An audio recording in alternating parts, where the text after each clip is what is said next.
en el epicentro, en el centro prácticamente. Entonces sucedió el centro donde más tuvo repercusión. Esto fue en un punto que se llama Villavieja, en el departamento de Huila. Nosotros estábamos como a 50 kilómetros ahí de donde fue la cuestión.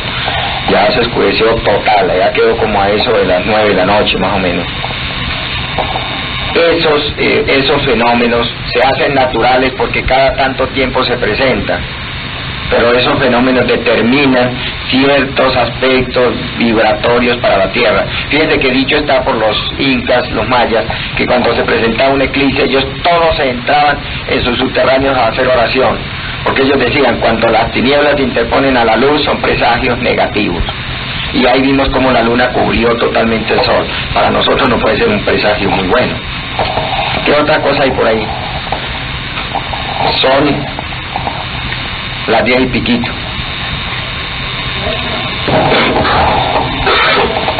El doble lago de fuego representa las pasiones.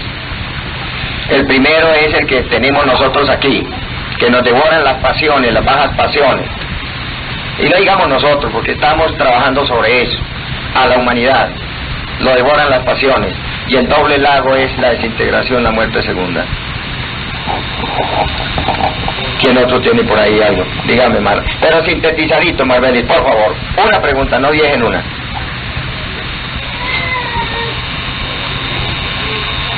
Mira, no te estoy oyendo porque coincidió que mi amigo Irlen lloró. Durito.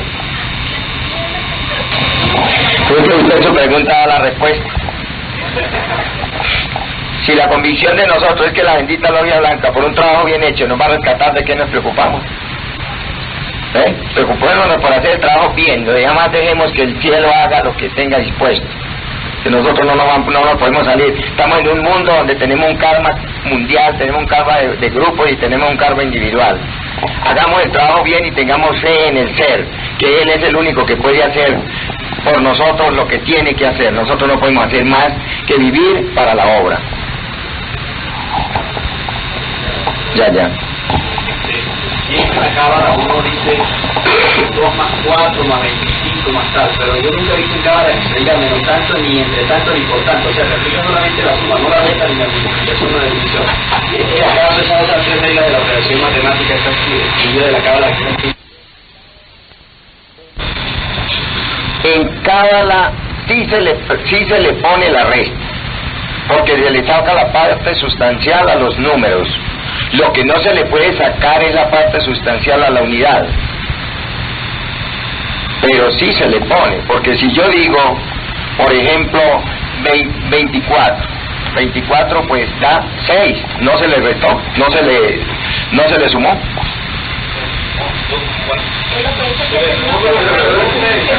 No, pero es que nosotros, sí, no se le puede restar. La resta es una aplicación que la hacemos nosotros aquí, pero nosotros no le podemos restar. Lo único nosotros que podemos es negociar el uno por el otro.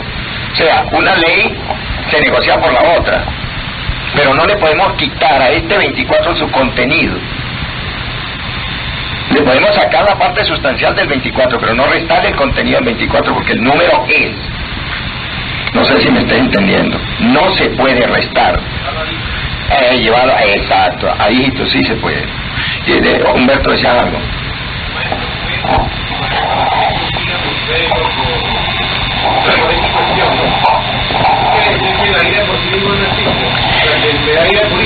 ¿Te das cuenta de lo que dijo Humberto? Yo toda la semana había querido que a alguien se le ocurriera esa ocurrencia. La ira no existe como ira. ¿Qué es la ira? Eliminemos todos los nexos y la ira ¿en qué queda sustentada? En nada. Indica que nosotros nos ponemos a decir, mi problema es la ira. No miremos la ira. ¿Quién produce la ira?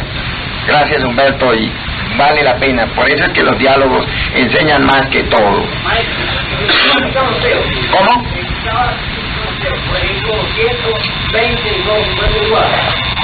Los ceros, no.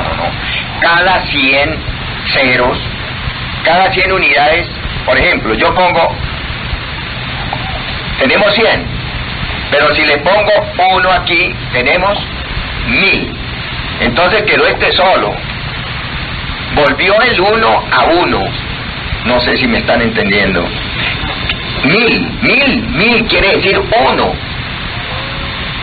Si nosotros analizamos esto, cada 1000, un 0 viene representando una unidad. Acaba de llegar el venerable maestro.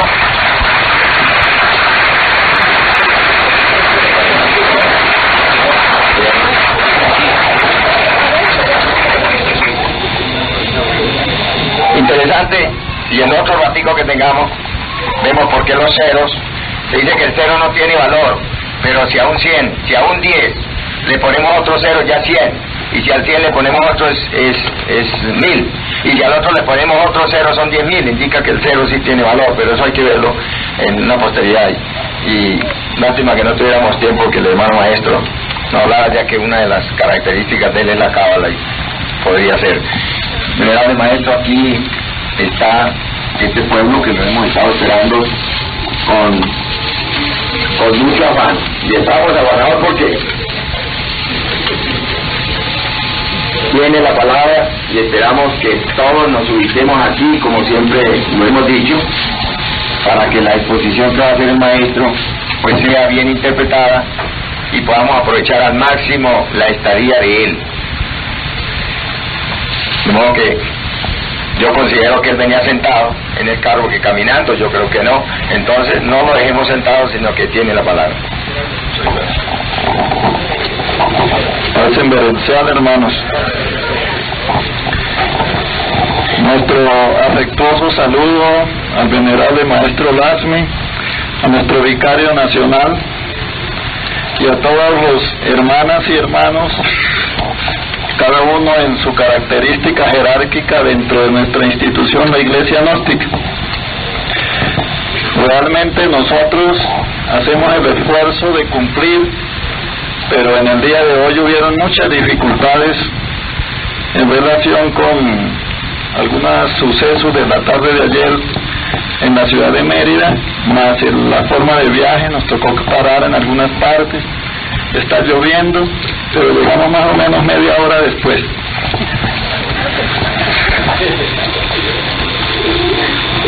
Nosotros tenemos la opción de observar el estado de ánimo de los grupos, y de acuerdo a ese estado de ánimo alcanzamos a prever en gran parte, en el mismo momento, las necesidades de la humanidad. Y la actual necesidad de la población humana es cultivarse, pero cultivarse dentro de la cultura gnóstica. Y para eso debemos reconocer que la ciencia gnóstica es una ciencia de carácter sagrado. Y si se quiere, hay que decir algo más, es la única ciencia que existe en la creación.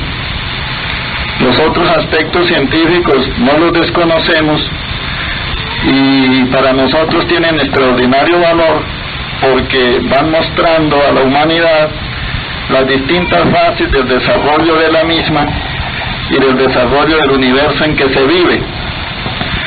Y para eso reconocemos que la misión del hombre en este plano físico es la de descubrir los misterios de la vida, pero siempre los descubre cuando la divinidad le permite que lo haga. Así que quitémonos de la mente la idea de que el hombre es capaz de superar o de hacer un lado el orden divino. Siempre lo que le sucede al hombre es porque es permitido de acuerdo a las leyes en que se desenvuelve. Por lo tanto, el hombre, a nivel científico, tiene la necesidad de descubrir los misterios de la vida, y lo hace en cualquiera de los niveles donde se encuentra, algunos a nivel de laboratorio y otros a nivel del laboratorio más extraordinario que existe en la creación, que es la naturaleza misma. Y él, como parte de la naturaleza, pues tiene que conocerse a sí mismo, tiene que investigarse a sí mismo, tiene que autodescubrirse. La problemática está en que la mayoría de las veces las personas dentro de esa investigación descubren muchas cosas y llegamos a la conclusión de que se descubre los aspectos que se procesan en la naturaleza, pero no sabemos por qué se procesan. Ahí está la diferencia del científico materialista y el científico espiritual, o sea, aquel que obedece a la ciencia gnóstica y que, dicho sea en forma muy concreta, es la única ciencia y es de carácter divino. Por eso el hombre, cuando se separa de sus caracteres divinos, está en el sendero del fracaso. Y nosotros, los que estudiamos la ciencia gnóstica, si queremos retirarnos del fracaso, tenemos que cultivarnos gnósticamente, y así se cumplen aquellas palabras del Avatara, de que la cultura actual de la humanidad fracasó. Eso no es misterio, eso lo sabe ya todo el mundo, que nosotros estamos fracasados. Los gnósticos realmente pueden servir como punto de apoyo, pueden darle la mano a toda la humanidad si nos disponemos a salir nosotros personalmente del fracaso en que estamos. Y para salir de ese fracaso, pues tenemos los principios del quinto evangelio, la orientación interna de las divinas jerarquías gnósticas y la orientación interna y externa de los que tienen cuerpo físico y la posibilidad ya de moverse en otras dimensiones.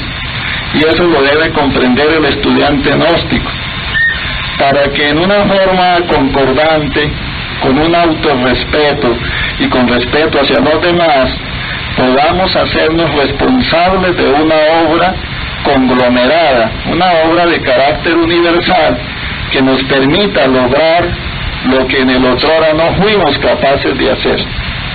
Porque el estado en que nos encontramos actualmente obedece a que en nuestro pasado no funcionó la ciencia gnóstica como debía de ser. Y nos dan otra oportunidad como la que tenemos actualmente. Esto significa que la misericordia de Dios es inmensa, la misericordia de Dios es inagotable, la misericordia divina es lo único que nos queda, y por misericordia divina estamos aquí para repetir la tarea. Y es una misericordia inmensa porque, obsérvese lo siguiente, muchos fracasan en este trabajo, y muchos, estando ya en el abismo, la misericordia divina le permite volver a salir de allí para empezar el trabajo. Ahora, que hayamos sido un poco testarudos, perezosos, entre paréntesis y con el perdón de ustedes, desagradecidos con la divinidad y hasta sinvergüenzas, es otra cosa. Pero realmente la misericordia divina es tan grande que nos permite volver a este plano a cumplir con el trabajo. Pero nos queda a nosotros la necesidad, el deber de autodescubrir ese universo interno que tenemos, buscar las fallas y echar adelante con nuestro carro, con nuestro carruaje de vida. Ustedes acaban de escuchar, si es que están en actitud de escuchar, porque muchos estamos reunidos solo con la actitud de oír, y oímos ruidos de toda especie, sonidos, pero no escuchamos internamente. Mi persona hace muchos años está pidiéndole al gnóstico que aprenda a escuchar. No se trata realmente de saber escuchar. El maestro dice saber escuchar, pero para saber hay que aprender primero. Luego él tocó el punto culminante, el punto de la cima del escuchar, y a nosotros nos toca enseñar a que se aprenda a escuchar. Ese es un aprendizaje y hay que hacerlo. Una de las fases del aprendizaje para aprender a escuchar es disponernos en estado de ánimo para escuchar. No puede ofendernos la presencia del exponente, no debe ofendernos el lugar o ambiente donde estamos, no debe ofendernos lo que alguien pregunta, no debe ofendernos la respuesta que se da, no debe ofendernos la condición en que nos encontramos. Debemos estar serenos, atentos y renovar la atención, porque está claro y concordantemente comprobado que la atención del hombre sufre la fatiga, y esa fatiga es psicológica y mental.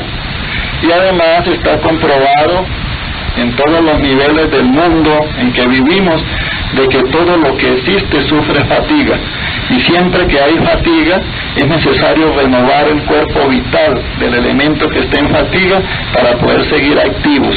Y eso es lo que yo les pido: renoven su forma de pensar, cámbienla, cambien de actitud, cambien esa fatiga mental, cambien esa fatiga de tener la mente mezclada en los negocios que dejaron en sus lugares, cambien esas preocupaciones.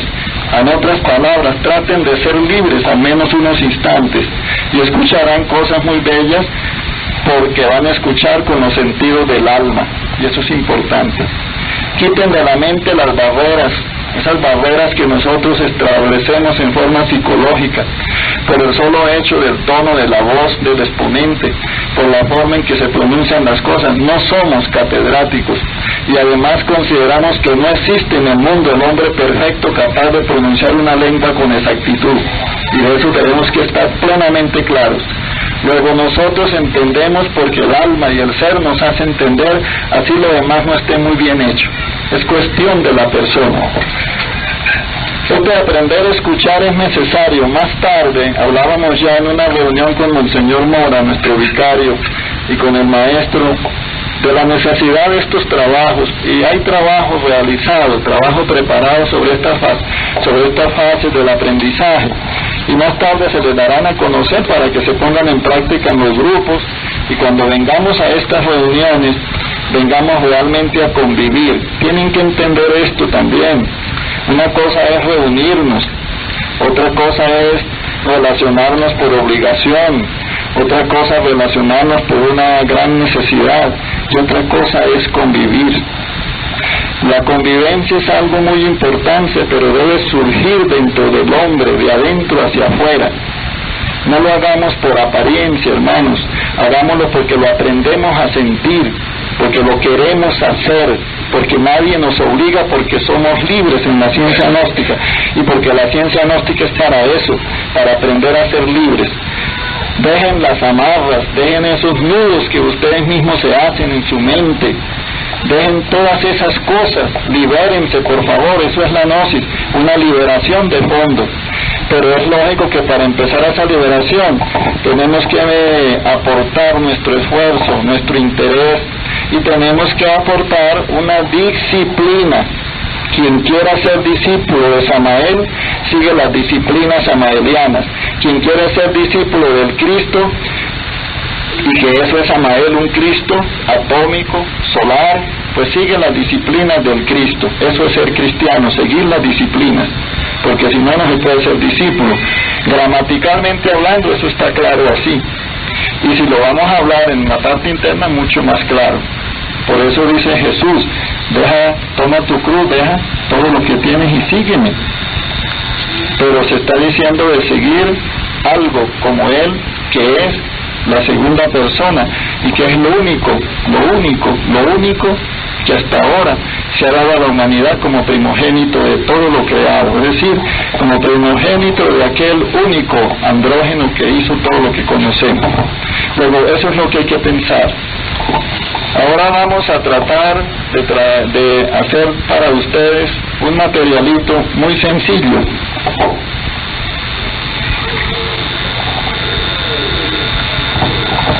Es un material que lo estamos considerando necesario debido a las apreciaciones que hemos podido hacer de los distintos grupos que hemos visitado y de las distintas formas en que nos hemos relacionado con nuestros hermanos gnósticos. Nosotros tenemos la necesidad de sacar de dentro de nosotros una cantidad de obstáculos que no están permitiendo el estudio sereno, libre, que nos permita un aprendizaje universal de lo que es la ciencia gnóstica. Y mientras esas barreras estén allí, pues el orden de emanación divina que ha bajado y sigue descendiendo por medio del único conducto regular denominado el quinto de los 7, pues va a ser muy difícil que nosotros encajemos, ensamblemos, armonicemos dentro de una armonía universal que debe existir dentro de la Santa Iglesia Gnóstica con los mundos superiores donde ella emana. Y entonces es necesario ver estos aspectos para poder nosotros autocorregirnos e ir encajando dentro de un orden que, quieranlo ustedes o no, es el sentir, es el pensar y es la forma de actuar de las tres personas que ven aquí, Monseñor Mora, Monseñor Teófilo y Monseñor Rincón, que es el que les habla. Deben empezar por soltar los grilletes que tienen en la mente, por hacer un lado toda esa basura psicológica que hay en nosotros y disponernos a no conjeturar a ninguno, porque eso es cuestión del trabajo personal de cada uno. Cada cual está en la condición que quiera para conjeturar, para suponer, pero no estamos en ese plan. Los maestros y las autoridades más connotadas de la ciencia gnóstica no están en el plan de esa lucha que la persona arma aquí dentro de la cabeza, pero sí estamos claros y conscientes de que en cada universo de ustedes, porque cada uno de ustedes es un universo, hay mucho de ese trabajo por hacer, y que cuando ese trabajo se haga, el sendero se va allanando, el sendero va siendo más claro, el sendero va siendo más preciso. Pudiésemos decir que no somos culpables, ¿no? Pero eso es algo totalmente nocivo decirlo y aceptarlo, porque cada uno es culpable de no realizar su propia obra, y cada uno es culpable de los tropiezos que pone para su propio camino y para el camino de los demás. Y eso se conoce cuando se estudia la ley del karma, cuando se estudia la ley de las polaridades, cuando se estudia la ley de las armonías, y así sucesivamente.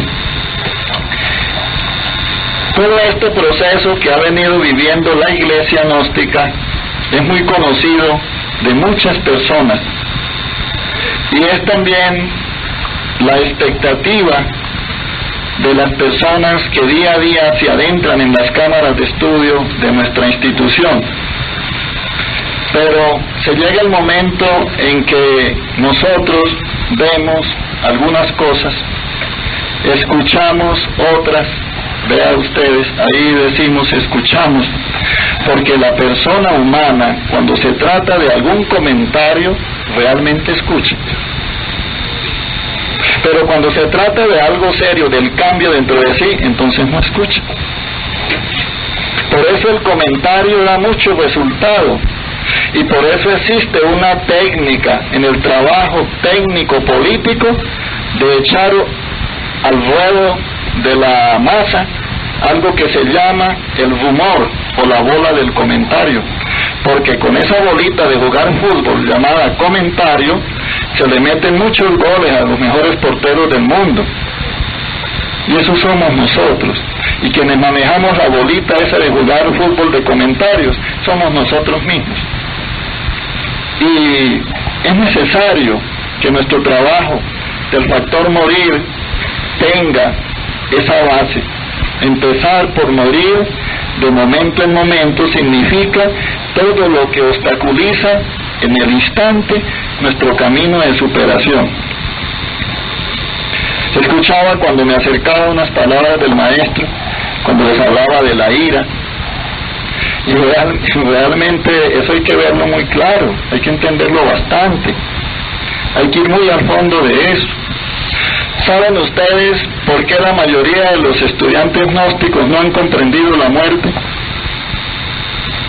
No la han comprendido porque se han identificado con el proceso de la muerte.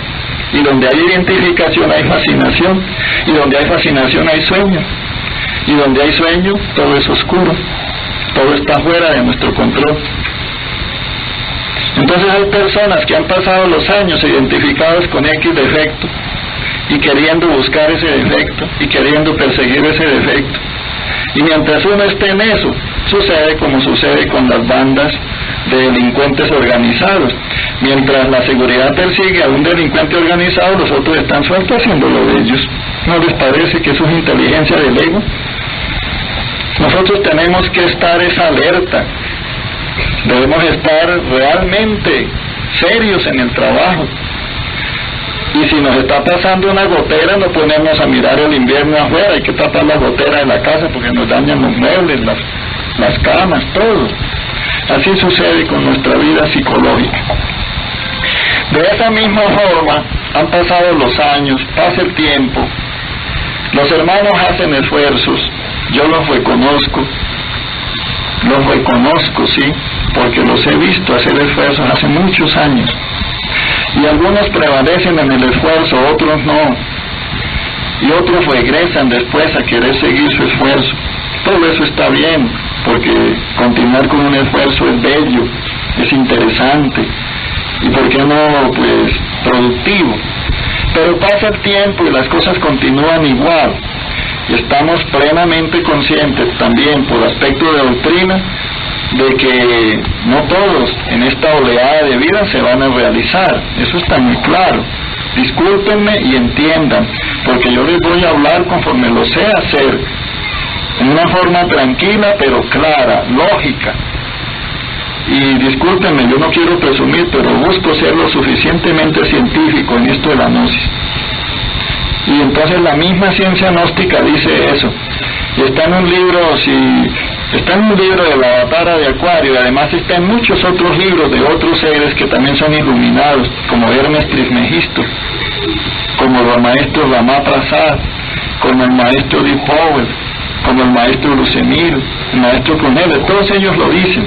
Y es que dicen que los iniciados en cada oleada de vida, los reales, los auténticos iniciados, se pueden contar con los dedos de las manos y sobran dedos. Fíjense la distancia que estamos de la realidad, pero el interés nuestro debe ser uno de los dedos de la mano que se realice, para no quedar así como en el aire. La oportunidad existe, la ley nos lo permite e incluso algo más, nos lo exige. Luego el trabajo es nuestro, y ojalá que algún día una oleada de vida pueda contradecir, o no contradecir, mostrar otra realidad de ese axioma que dicen los maestros. Y es un trabajo nuestro, no nos está prohibido, simplemente que no lo hacemos. Entonces, en esa condición de formas, vamos a ir a la condición de fondo. Nosotros tenemos dentro de la ciencia gnóstica un conocimiento universal, y cada cual lo va recibiendo en forma gradual de acuerdo al despertar y objetividad de su conciencia, porque muchos despiertan conciencia en algunos puntos de vista, en algunas apreciaciones, en algunos instantes incluso, y sin embargo no trabajan la iniciación. Y otros están iniciados, pero también carecen de claridad en su conciencia, y entonces aquello se ve un poco gris, un poco oscuro. Y estamos en la vida para el perfeccionamiento, y por eso en estas escuelas de misterios mayores, en estas escuelas serpentinas, en estas escuelas donde se enseña y se aspira a que se aprenda a manejar el fuego sacro de cada uno de nosotros, pues se permite y se deja y se sigue adelante haciendo esfuerzos para que cada cual vaya superando las distintas dificultades donde va cayendo. Es cuestión, como decía el Avatara, no se trata de la caída, sino de la falta de coraje para volverse a poner de pie, y eso es la realidad. Entonces tenemos que aprender a manejar todas esas vicisitudes que nos presenta el sendero. Bien, ahora veamos lo siguiente. Dentro de eso casi prometido, de que les he dicho, de que vamos a hablar de algo especial, vamos a hacer una íntima relación entre simbología y vida sexual. Esto tiende a que nosotros busquemos el respeto de todo lo que existe y que nos autorrespetemos, y que así aprendamos a respetar a la bendita Madre Naturaleza en toda su máxima expresión, y que aprendamos a respetar el criterio de los demás, que aprendamos a respetar los distintos medios de expresión de la ciencia divina en los distintos lugares del mundo, y que también nos demos cuenta de que siendo la gnosis la única ciencia y de carácter divino, no le ha prestado a nadie, ni le ha robado, ni le ha quitado, ni le ha usurpado nada de lo que nosotros usamos, y que no nos pongamos a comparar y por comparaciones caigamos en el error de negar nosotros nuestros propios principios que estudiamos. Decimos que simbología y vida sexual porque estamos bien informados de que todo en la vida es absolutamente sexual, todo, absolutamente todo, y porque la simbología es precisamente un desdoblamiento de carácter